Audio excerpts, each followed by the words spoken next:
Masih bersama kami di Presisi Pagi, Menteri Perlindungan Pekerjaan Migran Indonesia P2MI, Abdul Qadir Karding, menyatakan dukungan terhadap deklarasi komitmen bersama pencegahan dan pemberantasan penempatan pekerja migran Indonesia non-prosedural, PMI, serta tindak pidana perdagangan orang TPPO yang digelar oleh Polda Kepri bersama Forkopimda Provinsi Kepri. Kegiatan ini berlangsung di Gedung Lancang Kuning Polda Kepri pada Jumat 25 April 2025. Dan paguyuban.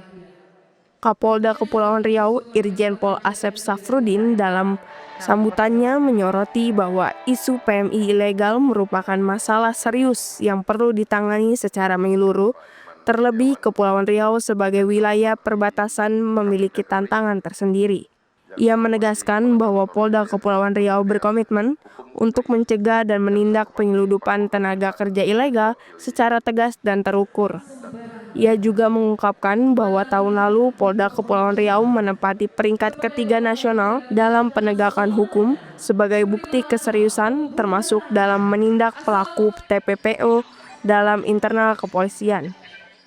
Kegiatan-kegiatan kerjasama selanjutnya itu bagaimana kita melakukan satu kerjasama memitigasi pekerja-pekerja yang sudah tercegah atau tertahan tidak bisa berangkat. Mereka yang sudah menjadi korban perdagangan orang tersebut, kemudian kita bantu supaya mereka bisa bekerja dengan legal. Tentunya ini bukan hanya kerja polisi, bahkan bukan kerjanya polisi, tapi kami akan bekerja sama dengan kementerian terkait, termasuk pemerintah daerah. Bagaimana solusinya? Seperti tadi Pak Menteri sampaikan, kita coba akan mencari formula yang baik antar kementerian. Karena Pak Kapolri kemarin beliau sudah menyampaikan cari solusi yang terbaik. Menteri P2MI Abdul Qadir Karding menyampaikan bahwa pihaknya berkomitmen memperkuat perlindungan pekerja migran agar berangkat melalui jalur resmi dan aman. Ia mengungkapkan bahwa sekitar 95% korban TPPO berasal dari PMI ilegal yang tak tercatat dalam sistem negara. Ia juga menyoroti modus-modus yang digunakan jalur ilegal seperti menggunakan visa wisata atau ziarah sehingga sulit dideteksi. Menurutnya, sebanyak 500 orang per hari diberangkatkan secara ilegal melalui Batam hanya dengan bermodal paspor dengan potensi keuntungan sindikat mencapai 1,8 miliar per hari. Yaitu semua yang dicegah kita akan klasifikasi klaster untuk dilatih lalu diberangkatkan kembali ke negara mereka sehingga mereka prosedural, sehingga mereka legal. Karena masalah utama 95% masalah itu masalah kekerasan yang menimpa para pekerja migran kita itu adalah karena mereka berangkat secara ilegal. Dalam kesempatan berikut, Abdul Qadir Karding juga memberikan apresiasi kepada Kapolda Kepulauan Riau atas inisiatif deklarasi bersama ini. Ia menyatakan bahwa langkah yang diambil Polda Kepulauan Riau menjadi contoh berani yang patut diikuti oleh daerah lain di Indonesia. Kepala Dinas Tenaga Kerja Kota Batam, Rudi Sakyakirti, menambahkan bahwa Disnaker Batam berkomitmen mendukung penempatan tenaga kerja secara resmi dan bermartabat, sejalan dengan upaya pemerintah menurunkan angka pengangguran dan menekankan kasus TPPO. Ia menilai deklarasi ini sebagai langkah awal penting dalam mencapai target Indonesia Emas 2045. Dalam doorstop bersama media, Menteri P2MI menyoroti bahwa Batam menjadi pusat transit utama pekerja migran ilegal.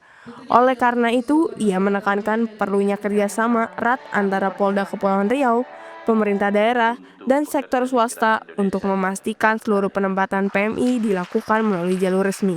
Ia juga menyampaikan bahwa Kementerian P2MI mendukung Polda Kepulauan Riau dalam memberikan pelatihan dan bantuan perbaikan dokumen bagi pekerja migran ilegal agar dapat bekerja secara sah. Dari Humas Polda Kepulauan Riau melaporkan untuk Polri TV.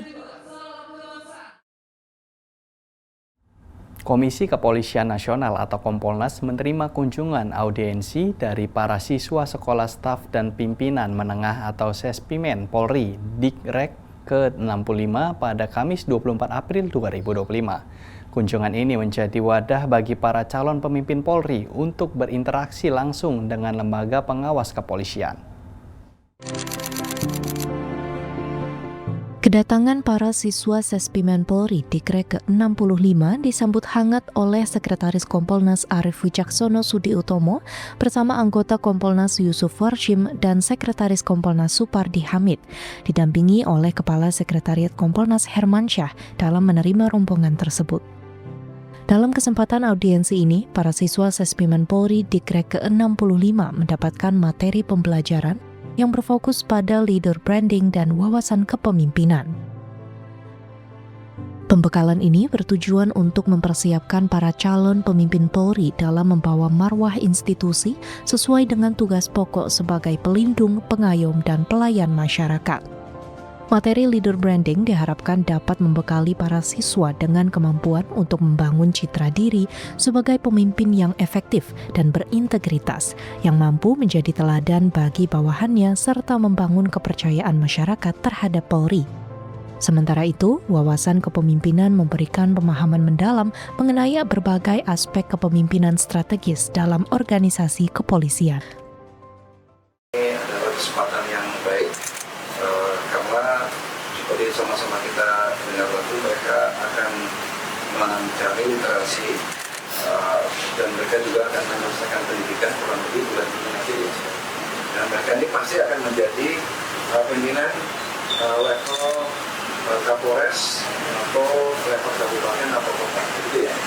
Nah, di dalam kepemimpinan ini mudah-mudahan bisa menjaga, membawa marwah Polri sesuai tugas mereka sebagai pelindung pelayan masyarakat, pemelihara ketertiban dan ketertiban. Itu yang harus disampaikan. Dan beberapa hal yang sudah kami diskusikan tadi itu bisa diserap oleh mereka dengan baik. Mudah-mudahan ilmu-ilmu yang sudah diperoleh dari komisioner Pak Yusuf, Pak Kasep, dan yang lebih lagi kita memberikan harapan agar Polri ke depan bisa lebih sinergitas dengan TNI, karena di dalam semua kepentingan itu pasti akan tidak lepas dari sinergitas. Mudah-mudahan ini bisa berjalan dengan baik dan semua kita tetap sehat, semangat, dan sukses. Demikian, terima kasih.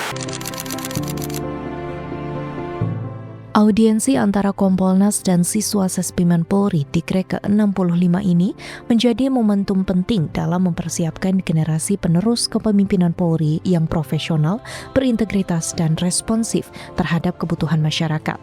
Interaksi langsung dengan Kompolnas diharapkan dapat memberikan perspektif yang lebih luas bagi para siswa dalam menjalankan tugas dan tanggung jawabnya kelak.